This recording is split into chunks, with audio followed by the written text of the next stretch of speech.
Welcome back to Black Butler Anime Review Part 5. This is where I'm viewing the only anime film released of Black Butler anime, and that is Black Butler Book of the Atlantic. Yep.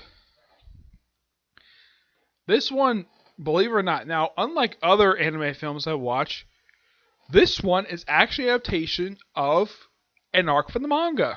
Yes, this is completely true. This is an adaptation of the Luxury Liner arc. Yep, an arc that lasts from chapter 51 to 66, though for some reason they don't adapt the epilogue. Not the first time they did this, oh no. The last arc they did this for was actually with the circus arc. Yes, this is by far the third arc they've actually done this for, where they adapt pretty much almost the entire arc except for the epilogue. I have no idea why. And the way I read this particular arc, and I had heard it was a film, and from what I read the manga, this was perfect for an animated film. I am so happy A1 Pictures made this into a film because it would because of the stuff that happens in this particular storyline. A lot of big epic things happen, and it's good the fact A1 Pictures actually spent money on the beautiful CGI they have in this film. Yep, and if you watch this film, it's kind of like it's like you're seeing stuff from the James Cameron Titanic film because of so many similarities, like so many homages to that particular film, like the camera shots of the ship, the like what happens with the ship when it sinks, it gets sliced in half. Though in the actual, and of course having the one half, the top half, crashing on a bunch of someone trying to avoid it. Let's see what else. Oh yeah, two characters standing on the bow, doing the famous pose from the film, which was done in the action film by Leonardo DiCaprio and Kate Winslet. Though this time it's two Grim Reapers doing it, which I'll get to in a minute. But yeah, I love the cinematography for this film, and the animation is so good, and I'm so happy with the fact they kept a lot of stuff from the manga. As far as I can tell from when I'm watching the film, they only altered maybe a couple. They only changed a couple of lines from the actual original source material, but mostly I gotta give high praise for Funimation keeping a lot of stuff in.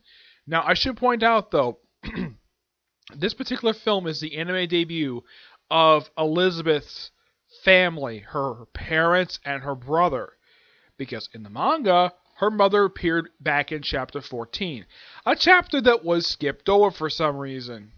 Yeah, I have no idea why, just that it was. So technically, this film is her first anime appearance.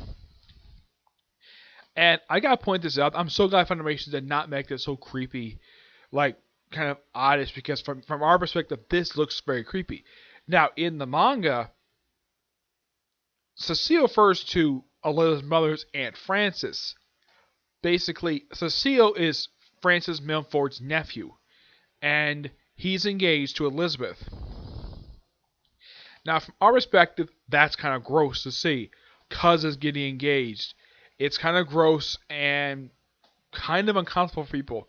Here, I'm glad the fact Cecile refers to, well, a guy who actually in the manga is his uncle, versus Lord Menfort, which I'm kind of glad they actually did, because I think even Funimation realized, though, yeah, referring to him as uncle is kind of weird, especially since he's engaged to their daughter. So I'm kind of glad they changed that. That change was fine. There's a couple line changes here that really make no sense at all. I guess one of them does kind of make some sense. The other one really makes no sense as why this line was cut.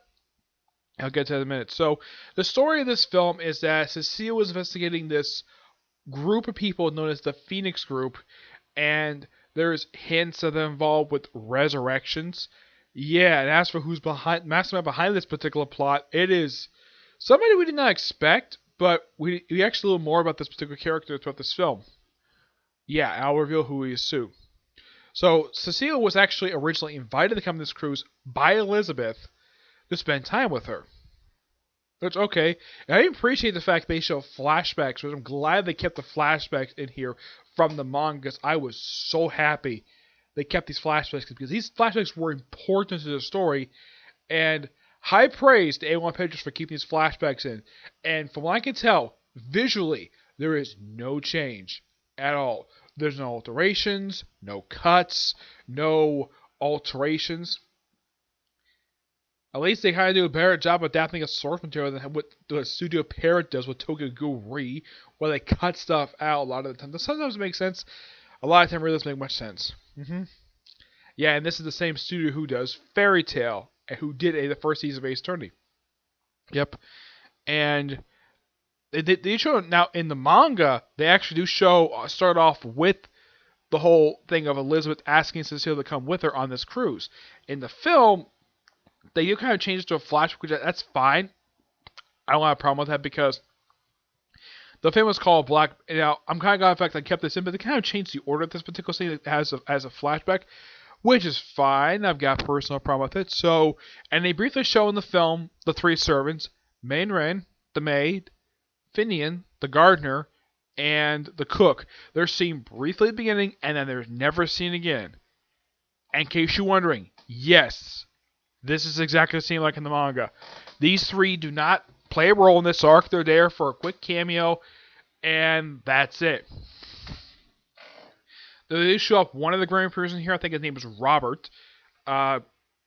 Oh yeah, I should point out though, this guy technically his his debut already in the anime via a filler episode. Yeah, and get this, his death site is a push mower. No, seriously, it's a freaking push mower. Yeah, I'm like, how the heck did this guy get work done with him? It's kind of the same thing where they have the other Grand Prix in here, the one from the Red Butler arc, where his death site is a freaking chainsaw. If this made into live action, and this is my opinion, I would have it look like the way I would have it one of the looks they gave for the Leatherface chainsaw, the chainsaw from the Texas Chainsaw Massacre series. I would have based on what looks from that. Plus, with Japanese, like, that's what I would do if I would do a live action adaptation. There is one, and has barely anything to do with source material, which I'll get to that in my next part for this review series. So, they basically spend time on the ship, eat some eating in the dining hall, which I have done this before, because I've been on a couple cruises. I have actually eaten in a dining hall like this, very nice looking. Though I didn't eat at a round table, I ate at a square table. Well, it's a rectangular table I ate at. Yep. And of course, they jump ahead 2 days later. They show the Phoenix thing. Pretty much mostly from this point forward, it's simply the same. And when they show Bizarre Dolls, was really nice. And now, when they show Elizabeth, when they show her basically her out of nowhere, where she apparently, now if you didn't read the manga, it's like, okay, we have Elizabeth who actually is a trained swordswoman. Like, yeah, I think even the manga is completely out of nowhere, but luckily enough, they actually show flashbacks of her training and mentioning the whole thing about how Cecile was, what she was wearing with Cecile might not actually like be engaged to her anymore because she's a strong woman. And Cecile's like, yeah, that was something I said when I was younger. Probably didn't make me much biased because she saved his life because a lot of the time he saves her life. And there's this one particular thing, I think this was written into the film, where how Cecile kind of removes her dress. Because, well, she needs to survive, so he kind of, in a way, rips the back of it. Though, I think this is a slight alteration he does in the manga, he just, like a small rip. Here, it's like this. Yeah, completely ripping the back of the dress. And her parents don't say anything about the fact she's not wearing this dress when she sees him later. They're lucky enough she's wearing Cecile's coat. And of course, the Medfords know that Cecile would never let anything happen to his precious fiancée. Though they don't exactly call her his fiancée, they refer to her as Cecile's betrothed, which that's kind of what they refer to her in the anime. They occasionally refer to her as his fiancée, but a lot of the time it's usually his. Well, once they mention this when she first showed up in the anime in episode 2. They refer to her as his betrothed. Okay, that's perfectly fine. And the way she introduces herself to these bizarre dolls, most of her dialogue is pretty much the same, except they do change one line of dialogue, where she says she's the future wife, the future wife of the Queen's guard dog. In the manga, she referred to herself as the wife of the Queen's watchdog, even though they were not married yet. This was an okay change because I didn't mind this was changed at all, because I think anybody reading the manga is like, saying you're the wife of the Queen's watchdog at this point, even though you're still engaged, really makes no sense at all to say that. And I'm kind of glad they changed it for the film where she's the future wife of the Queen's guard dog. I'm so happy they changed that because I'm sure a lot of people may have said something about it. I don't know anybody who actually has watched. I know maybe one person who watched Black Butler, and that's Anime's Balls Deep. He has watched Black Butler because he frequently mentions Black Butler on his channel, so I decided. I mean, he's not exactly the person who recommended to me to check out this particular show. I merely check out the show because Todd Epicorian and Colin Click appeared in it. That's the only reason why I checked it out. Yep. So yeah, and it turns out the main villain of this film, I mean, you think it's this crazy scientist guy. Oh no, it's not him. It's the Undertaker. Yes, the Undertaker. Which they actually show off his eyes because a lot of times his eyes are covered. And people do kind of notice a little scar, like how much of his face is covered. And it turns out he actually has green eyes. Now, I don't think anybody's pointed this out though. Like, they point out in this film why the Green Reapers have to wear glasses. They're nearsighted. Okay, fine. But why are all of them green? That really makes no sense at all. Also, apparently, he does kind of explain why he doesn't wear his glasses anymore. He says it's just better work for him. And they also is pointed out by the Green Reapers that when a Green Reaper retires, their death sight is confiscated. And they show off his death sight, and man, this is an awesome looking death sight. It looks like something looks very scary. It looks like a partial skeleton. It's basically a classic style Grim Reaper death sight. Unlike Grell's, which is basically a chainsaw, and Roberts is basically a mini push mower. Oh, and Williams is basically a garden tool. It's kind of like hedge clippers. Very long pole hedge clippers.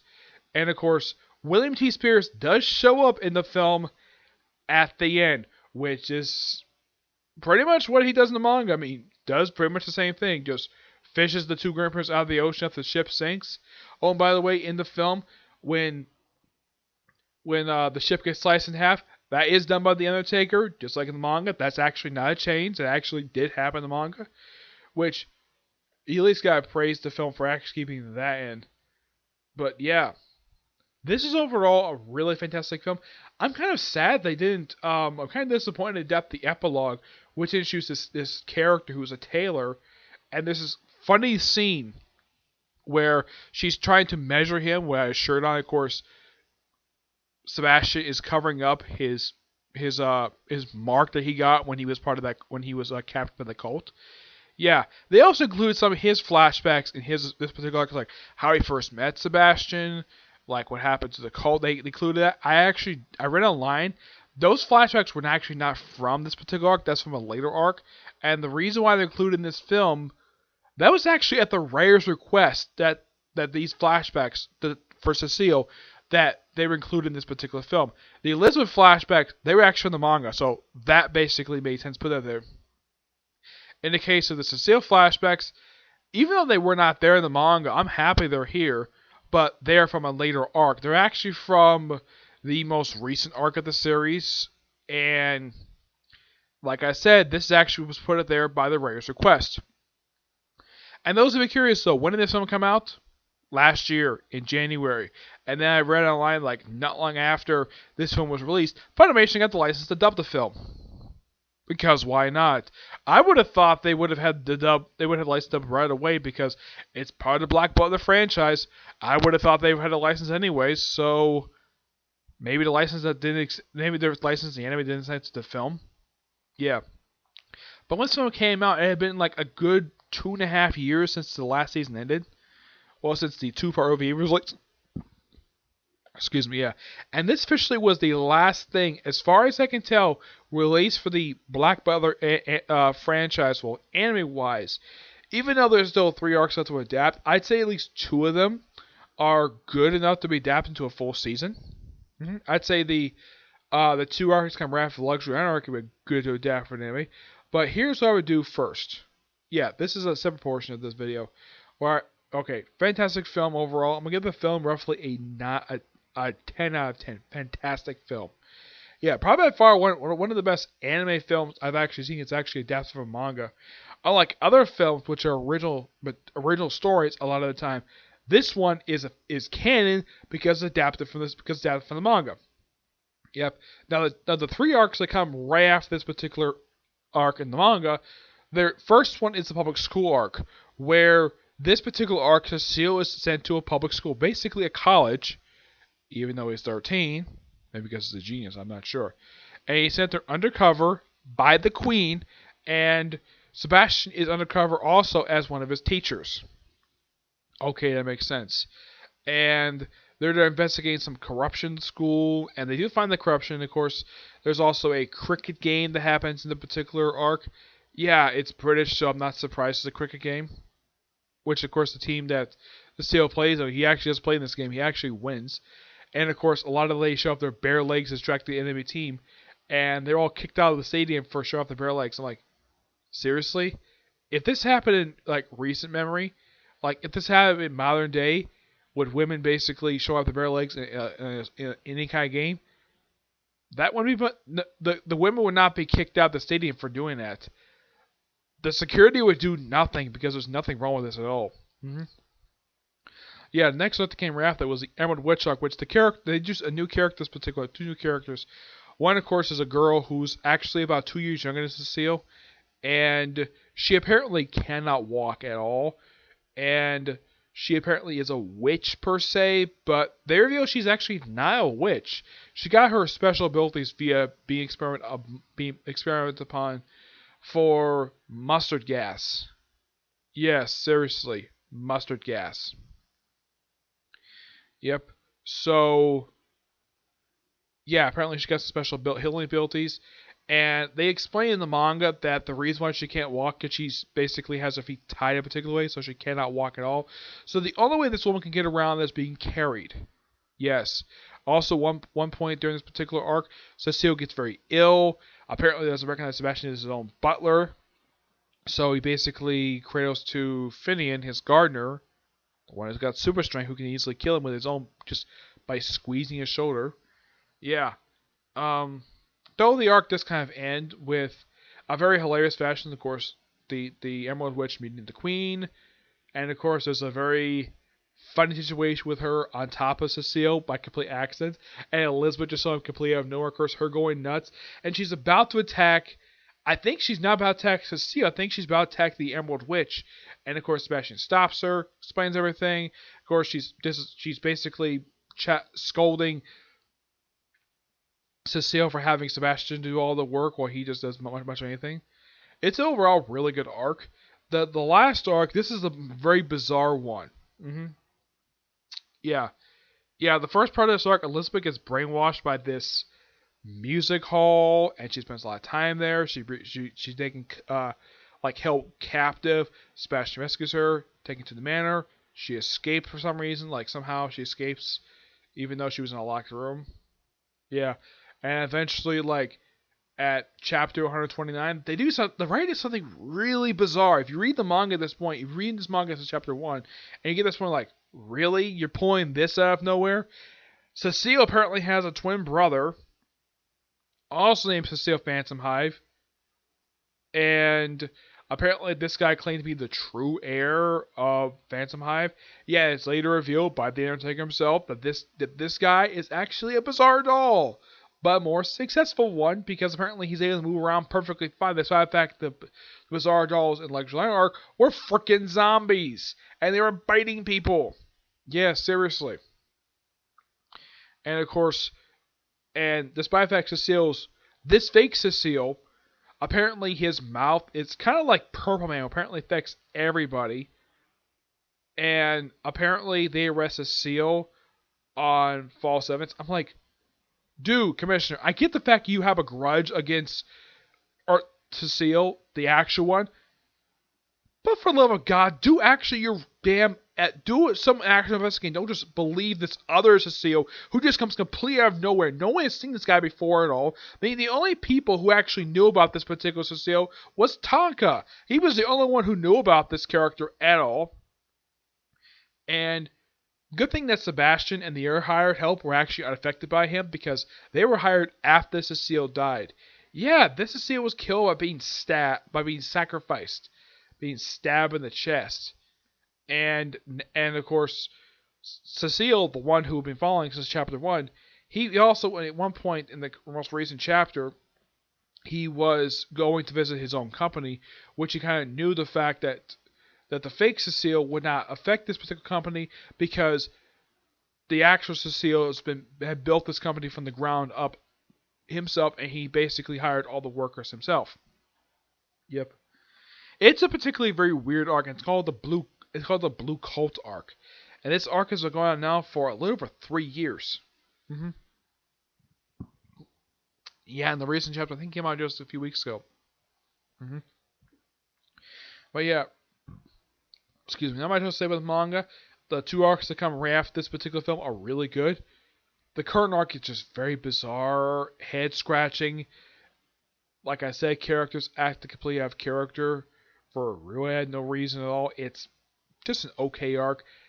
I kind of wish we get a little bit more for this one because it's interesting. And then of course, like we have this complete out of nowhere thing. Now, 129 is, believe it or not, the 21st chapter of this arc, and then we have this complete revelation about this other Cecile. Apparently, he's been in the background this whole time. Since when? Yeah, since when? I'm sure a lot of people who have been reading the manga at this point realize, though, yeah, this particular character is bullcrap. And I get why Sebastian's not affected by him, for very good reason, because he's not under contract with him. He's under contract with the actual Cecile.